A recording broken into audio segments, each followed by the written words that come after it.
Yo, what's going on, guys? Mush back at it with another video. Here to highlight a game that is on sale on the Steam Winter Sale.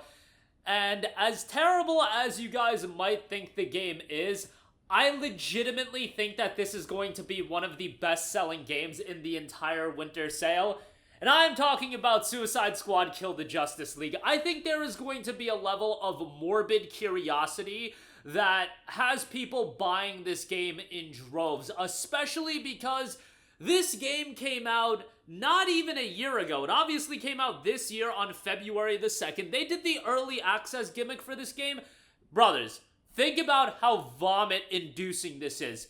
There are people that paid $100 to play this game early by a couple of days, and guess what? The servers didn't work when this game launched early. And by the way, while there's an offline component that's been added to this game now, more on that in a little bit, there wasn't an offline component at launch. If you paid full price for this game, God forbid if you paid for the digital deluxe early access memes, I'm sorry, brother. I am sorry, because that was one of the biggest scams in gaming history. Now, the game itself obviously is super depressing in the sense that it is a reflection of Rocksteady being absolutely washed. Like, one of the most washed studios and one of the biggest falls from grace that we've seen. Put them in the category of, I think it's worse than BioWare. Like, as mid as some of BioWare's games have been, the fall from grace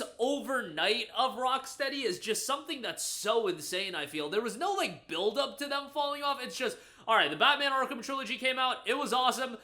They go MIA for 9 years, and then they drop Suicide Squad. And I'm not even of the mindset that Suicide Squad Kill the Justice League is an awful, like, deplorable, terrible game. I do think the pricing structure is a scam. I do think it reflects Rocksteady being absolutely washed, because I'm comparing this game relative to Batman Arkham. And don't even tell me that, oh my god, this game is from different developers. Okay, sure.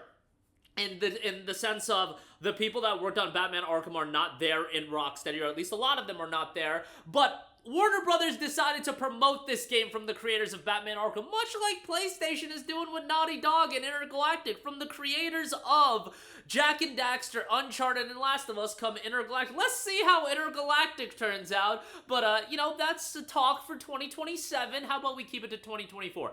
The game is on sale for $3.49, and I can't recall, outside of, like, a live service game going just totally free to play, how a game has fallen this quickly in price. 95% off, a $70 release, less than a year after its initial release. It is truly one of the steepest price fall-offs I've ever seen in my life, and quite possibly the biggest. And by the way, while it is 95% off, $3.49 on Steam directly, and maybe you want to buy it on Steam because, you know, maybe the game is so bad that you want your $3.49 back, our friends at Green Man Gaming do have the game discounted 96% off for $2.98. You can buy it on there, you'll get a Steam key, you can redeem it directly on there. Shout out to our boys over at GMG. But, okay, so there's gonna be a lot of people that want to pick up this game. I think, you know, nobody's gonna outright admit it in the comments section, be like, oh, I bought Suicide Squad Kill the Justice League, but guess what? You go on Green Man Gaming right now, and Suicide Squad Kill the Justice League is the #2 top seller, only behind Final Fantasy VII Rebirth, which has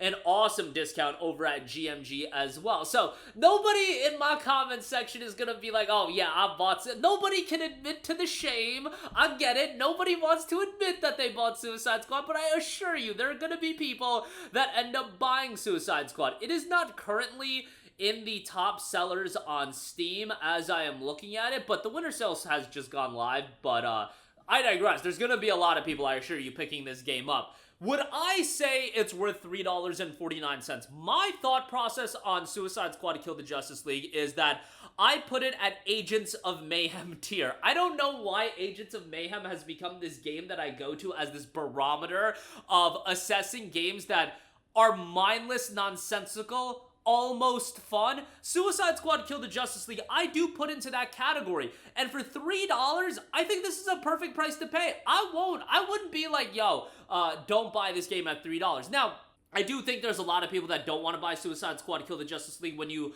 look at all the other factors surrounding it, that it represents Rocksteady being absolutely washed, that it does have in-game microtransactions, that it would be them supporting a game that, ultimately they tried to shift away from what brought them to the dance. That is be-all, end-all. That is what happened. And Warner Brothers was chasing that live service gravy train and thought they could utilize DC to help them get that way, the DC IP. Ultimately, that did not turn out well for them, and GG no re as far as that's concerned, and that ultimately didn't work out for them. So they already took the L. This game is a colossal failure. Y'all don't have to worry about supporting a game. It's done. It's GG no re. It is over for this game. And by the way, Season 4 just dropped, and they did add an offline mode to the game. Deathstroke, though few who meet him live to talk about it, you might recognize the newest playable character, Deathstroke, available December 10th when Season 4 Episode 7 releases. So that's out, and it is the final season. Episode 8 is still on the way, and that is scheduled to release in January 2025. As far as the game itself goes, this is one of the most depressing video game releases I think of all time, because again, they spent 9 years working on this game, or at least 9 years since the release of Batman Arkham Knight. Rocksteady had put out pretty much nothing. I know there was some Arkham Knight DLC, but as far as mainline games, like AAA big budget games, nothing. 9 years, nothing. By the way, the entire Arkham trilogy, you guys, came out in the span of 6 years, 2009 until 2015.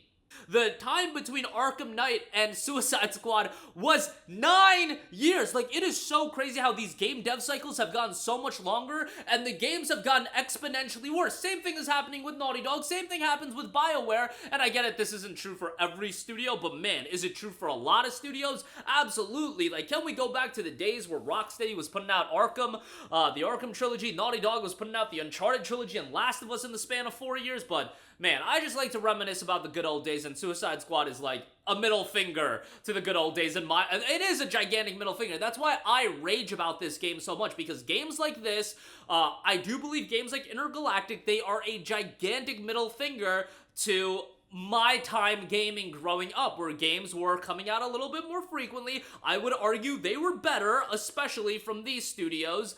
But, there's a lot of great things about gaming. It's just, man, Rocksteady, Naughty Dog, BioWare, those are the three studios that make me incredibly depressed these days, because especially growing up, Mass Effect, Uncharted, Batman Arkham, some of my favorite games growing up. But, I digress. I think it's fine to pick this game up for $349. I wouldn't worry too much about supporting a game that, had a lot of poor business practices. Look, I hope WB has learned from this game, and it can be seen as a little bit of a case study. I feel like a lot of other studios are starting to learn, but like, it's going to be a hard process. Like, we're going to have to go through a lot of games failing, and then there's that process of course correcting. It's just so unfortunate because the game dev cycle is so long that you're literally giving up a decade plus in a lot of instances. Like Rocksteady, if they ultimately do go back to Batman, which is rumored, like, that's not going to come out until probably 2029 at the earliest. That is legitimately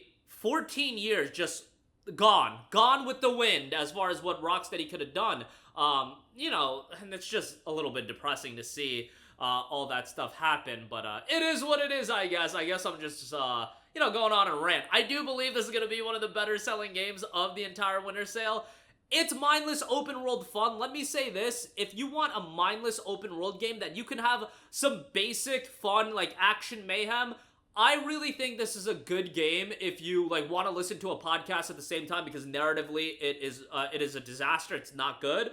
And I do think it's worthwhile to have some podcast games. Like, I've been creating that. I've been saying it a little bit more, like games that are worthwhile to play during a podcast, and or listening to a podcast, or watching a YouTube video, even watching a television show where you could just, kind of mentally check out, but just do nonsense in an open world. Suicide Squad is exactly that. You can do some nonsense, you can have some fun with it. The main campaign is super short, you can go through that very quickly. You got a variety of characters to play as. Again, it's some nonsensical fun. $70 was a slap in the face. $100 for that fake early access was, oh my god. I just apologize to anybody that bought that. But for $349, $2.90 at GMG, I don't think is that bad of a deal, and I don't know, let me know what you guys think. For those of you that have played the game, and I think it was given away free on the Epic Game Store and Prime Gaming for a little bit, but y'all know how that is. People want their games on Steam. It just is what it is. Like, I look at the numbers, and it's just people love buying their stuff directly through Steam and having their games on Steam, as good as like a GOG is, but you know, GOG and Suicide Squad not really, that isn't related, but you get the idea. People just prefer Steam. But that'll do it for me. Let me know all of your thoughts in the comment section down below. As always, guys, thanks for watching, and let me know, do you have the balls to admit that you bought Suicide Squad? And I know some of you guys just aren't gonna buy it, and I get that, but you know, I assure you some people are buying it just for the morbid curiosity. But that'll do it for me. Let me know all of your thoughts in the comment section down below. As always, guys, thanks for watching, and I will catch you guys in the next one. Peace out. Hey, what's going on, guys? Mush here again. Hope you enjoyed the video. As you guys might know, YouTube's notification system is sometimes a little bit wonky, even if you're subscribed to the channel. Maybe you're not abundantly aware that I uploaded a video. To remedy that situation, make sure you hit the bell notification button. This way, whenever I upload a new video, and I try to upload as consistently as possible, you will be notified directly of the upload, and you can watch it as soon as it goes live. I would really appreciate if you guys hit that button so you can stay up to date with all of the content I'm posting. But as always, guys, thanks for watching, and I'll catch you guys in the next one. Peace out.